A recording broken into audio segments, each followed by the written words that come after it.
Mkuu wa wilaya ya Chato, Louis Peter Bura, ameipongeza taasisi ya Compassion International Tanzania kwa kuweka mpango wa kuwarudisha shuleni watoto walioacha masomo kwa sababu mbalimbali za kijamii, hali ambayo itakwenda kupunguza wimbi la watoto wanaotumikishwa katika shughuli za uvuvi na migodi kinyume cha sheria. Bura ametoa pongezi hizo katika kikao kilichomkutanisha na uongozi wa taasisi ya Compassion International Tanzania wilaya ya Chato kwa lengo la kujadili njia bora za kuwaibua na kuwarudisha katika masomo watoto wa mitaani. Mtu kufikiri kukaa chini na kuja na kitu ambacho umeshakiona kipo katika society yetu ni jambo la ambalo kidogo hata mimi nanifikirisha, why did you go to that? Kwa nini? Lakini nilikuwa nataka basi mmeshafika hapo, nilikuwa nataka hebu tuelewane vizuri kwanza. Initially kwanza hiki tu sababu mmeeleza tu kwamba tatizo kubwa ni umaskini, kufeli mtihani, ndoa za mimba za utotoni, ajira za utotoni. Kwa nini tumefikia hatua hii? Why? Let us to have a critical analysis. Then huku kwingine sasa tunaweza kwenda vizuri. Flow yake itakuja vizuri. Mimi nadhani ni kati ya mkoa wetu wa Geita, ni kati ya mkoa ambao unakuwa kwa kasi mno.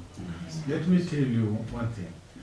I was in Kibondo 16 kuja mpaka 21. Nilikuwa napita hapa Bwanga naelekea Bukoba, kwa maana kwanza kwa napeleka watoto Bukoba kwenda kwa ajili ya kusoma pale. The so-called Nyakayondo pale, mnayoiona leo, kulikuwa na nyumba hii moja. Bwanga pale, nilikuwa wala hata haijaingia akilini mwangu. Siku narudi, nilikuwa na mtu ambaye amekuja tulikutana naye pale, nilikuwa nampeleka anaenda Mwanza, mimi naelekea hivi. Sehemu hata ya kumshusha ilikuwa hakuna, kwa sababu hakuwa yeye anaenda Mwanza. Hakukuwa hata na kituo. Na mwacha pale akasema, lakini bwana hapo unaponiacha mbona hapajakaa vizuri. That was 2017. Imagine leo hali iliyoko pale. Leo tuna hoteli, tuna nini, kila kitu. Tunakuwa kwa kasi mno. Sasa wilaya yetu inaenda kwa kasi mno. Kasi yake ni kwamba sisi serikali nadhani kasi yetu ni ndogo zaidi ya namna yetu ya kutoa huduma kwa wananchi wetu kuliko jinsi ambavyo watu wanakuja kwa kasi. Sasa mkoa wetu umebarikiwa sana kuwa na madini wa kweli. Umebarikiwa ziwa lipo tangu miaka nenda rudi, ipo pale. Lakini tuna wafugaji. Sasa nature ya wafugaji ni kitu kwa wafugaji. Culture yao ni watu wasiopenda kusoma. Kama utabaki anasema huyu mmoja nitamsacrifice, hao wengine wote warudi zizini. Ndio culture yao. Sasa ndio nataka tupate kwanza picha hiyo. La pili, mgodini watu wanapata easy money. Akishachimba pale ndio nguvu yake alionayo. Kishafikisha umri wa miaka 11, 12, nyumbani anaona ile anaenda shuleni, kwanza viti hamna, mwalimu, si ndio bwana? Viti vyetu havitoshi, watoto wetu wanakaa chini, alafu tena no, this is a problem. Kwa nini nisiende kutafuta tu ile yangu huku maisha naenda kule? So, kwa hiyo wanaenda kule wanaenda kule. Lakini hili lingine la mimba ya utotoni nayo hii ni malezi. Nadhani hapa katikati napo tumejisahau sana. Kwa hiyo nawashukuruni sana. Mmekuja na hii data. Inawezekana kwamba haijaje kwenye data ambayo sisi ndio tunaitegemea kama serikali, lakini data sio na reality tunaiona. It's true. Kwenye hili wale sina sababu ya kuonani. Vyovyote itakavyokuja tuna kitu ambacho tunatakiwa kufanya. Sasa mimi nakubaliana kabisa na ninyi hicho mlichokuja. Sasa tuje kwenye namna ya kuliendea jambo hili. Jambo hili mkienda vibaya tutafeli. Lazima tuwe na mikakati mizuri. Ya kwanza, let us identify how watoto wako sehemu zipi. Maana kama unasema Bwina, Muungano na Chato. Hapana, sio kweli. Bwanga wapo. Buseresere wapo. Mganza wapo. Kwenye uvuvi, nendeni kwenye maeneo ya mialo hii, wote wako pale. Sasa tume-identify, je, wako wangapi? Tunajua kwamba namba itavari, lakini tunataka kujua reasonable number ipo ya kutosha wapo. Sasa lazima tukishapata hiyo, tukisha identify wako wapi. La pili, tujue tunawashawishi kwa namna ipi. Sisi serikali tunatumia sheria, kanuni na taratibu. Can this work? I don't think kwa mtu ambaye ameshafikia hatua hiyo, hata kutumia sheria tutaishia kwa OCD tu pale, sio? Sasa tuna compassion, mnakuja na mikakati ipi? Lazima kuwe na kamati fulani, lazima au compassion. Njoni na kitu ambacho sisi tutasaidia. Mimi watu ninao, kuna watu wa saikolojia, kuna watu wa namna gani ambao watakaa na wale watoto, muwashawishi namna nzuri kwamba je, unakubali hiki? Kama tunaweza kufanya, lazima kuwe na hiyo kamati. Kuna kamati ya identification ya identify maeneo wako wapi hao watoto kwa wingi na sababu kwa nini wako maeneo hayo tujue. Lakini la pili, kamati ya kuwashawishi hao watoto. Sasa tusiishia kwa watoto, twende vile vile kwa wazazi wao. Sababu wale watoto wameruhusiwa, wanatoka kwani wanaenda kulala wapi? Mitaani mimi sijaona. Kwa Dar es Salaam I can say ingewezekana. Lakini watoto hapo hawalali mitaani, wanalala nyumbani. Kwa hiyo kuna mtu ambaye ni mlezi. Kwa hiyo aende na watu ambao wanajua namna ya kuweza kuwashawishi hao watoto. Mwenyekiti wa cluster ya Chato Sabihisma Mango amesema watoto na vijana hao watakaoibuliwa licha ya kurudishwa masomoni kwa ajili ya kupata maarifa, ujuzi na fani mbalimbali, bado watakwenda kupatiwa elimu inayohusiana na afya ya akili. Tulikuwa tunawaza hii tumeshaimaliza, tumeielewa na tutaenda kufanya hayo unaotuagiza. Sawa. Lakini tulikuwa na issue nyingine tunapenda kuwasilisha kwako ili siku nyingine tukija usishangae ni mpya. Sawa. Sisi tunafanya vitu holistically. Yaani kwa vijana, watoto. Tunagusa masuala ya kiuchumi, kiroho, kijamii, kiakili, kiafya, vyote tunagusa. Kwa sababu mtoto ana vyote vinahitajika kwake.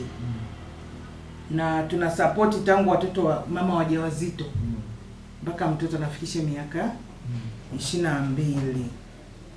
Sasa kuna ishi tumekuja nayo nyingine ambayo tutaifanya hapo mbeleni sasa, kwa sababu tulisema hii back to school ni kitu ambacho hakiishi, ni endelevu. Lakini akituzuii kufanya mengine. Kuna ishi nyingine hapa tulitamani tutakuja nayo vizuri sasa, inaitwa kampeni ya afya ya akili. Kwenye masuala ya kiafya tumegundua kuna changamoto, na hii tutaleta taarifa kwa sababu tulishafanya pilot ya kufanya investigation na watu wa Bugando. Wakaja wakafanya uchunguzi wa afya ya akili kwa watoto wetu ambao tulisajili vituoni, na tukagundua kuna changamoto, na hizi changamoto pia zinaanzia mashuleni na nyumbani. Kwa hiyo affect mpaka kazini. Mama, mbona unaficha?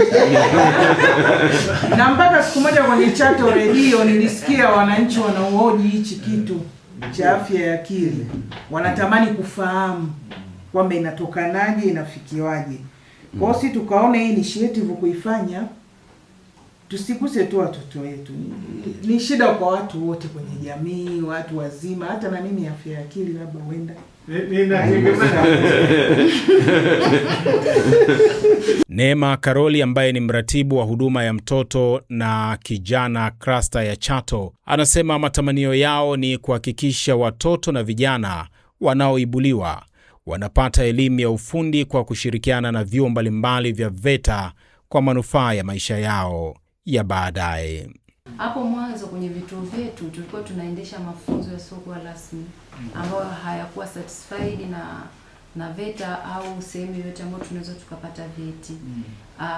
Kutokana na washirika wenza wetu wa Compassion walikaa chini wakaangalia wakaona hii sio sawa. Tuwezi kuendesha mafunzo vituoni bila kuwa na vyeti, ambao ni kitu ni sahihi kabisa ambacho ndivyo inavyotakiwa hata kwa mwongozo wetu wa sheria za serikali. Sasa ombi langu lilikuwa ni moja. Kwa vituo vyetu tulikuwa tayari tumeshaendesha mafunzo, lakini ile ni kumsaidia. Ni kweli mtoto si kwamba tunamtengeneza kwa ajili ya kwenda kufanya ile sanaa peke yake, lakini tunaangalia sasa hivi dunia, sasa hivi mtoto anaweza akawa amemsome kabisa, amemaliza chuo kikuu, lakini kuna fani fulani ambayo alikuwa nayo. Sasa kwa upande wa vituo vyetu kulikuwa kuna fani ambazo tayari tulikuwa tumezianzisha na watoto wanafanya na wanaweza, lakini bado tunahitaji kuendelea more effort ili wawe vizuri.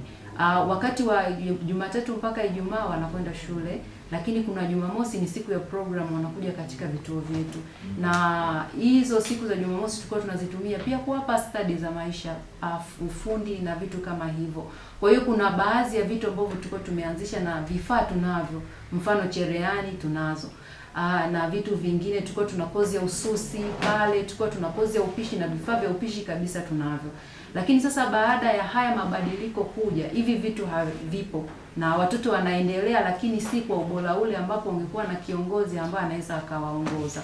Kwa hiyo kwa kikao hiki mimi kitu ambacho nilikuwa naomba, kama kuna uwezekano tunaweza kwa Jumamosi hizo, ili kusudi watoto waendelee na watoto waweze kupata vyeti, kama kuna kozi fupi ambazo zinaweza zikaendeshwa vituoni kwetu, tukawa tuna ushirikiano na watu wa VETA wakaja vituoni kwetu wakawafundisha wale watoto, tukawa na mwendelezo. Tusije tukawa tulianza kitu kizuri hafu tukakiishiria hewani, tukawa hatujafanya jambo kwa wale watoto na wanatamani kwa kweli kuendelea na zile kozi zao. Kwa hiyo ombi langu ni kama tuone pia, japo tutaendelea na programu yetu hii ya campaign, kwa sababu hii haitakuwa ya siku moja, itakuwa ni ya muda mrefu. Lakini pia tayari kuna vijana ambao tumewa-identify wao hawako shuleni, lakini kuna hao walioko shuleni tulitamani waendelee na mafunzo yao wakati wa Jumamosi. Kwa kama kuna uwezekano tukapata walimu kutoka VETA tukalinki nao, yale mafunzo yakaendelea wakati wa Jumamosi, kuliko kuwaacha watoto walikuwa tayari wameshaanza kuelewa tukawaachia pale wakabaki wenyewe wakakosa mlezi. Upi mtazamo wa VETA kuhusiana na swala hilo? Lilian Mlimila ni mkuu wa chuo cha ufundi stadi VETA Chato. Mafunzo ya ufundi stadi kwa sasa hivi na organize tunasema kwamba haya mafunzo ya ufundi stadi tunatoa kwa watu wote. Yani fursa kama zote kwa watu wote. Kwa hiyo tunapokea kuanzia darasa la 7 ndio, lakini saa nyingine tunapata vijana ambao unakuta alisha la 6 alisha la ngapi. Tunaangalia namna gani ya kumwasist angalau afike pale ambapo yeye anaweza kukaa. Kwa hiyo hata Compassion tunawakaribisha. Hii ni Bozo Media, uhakika.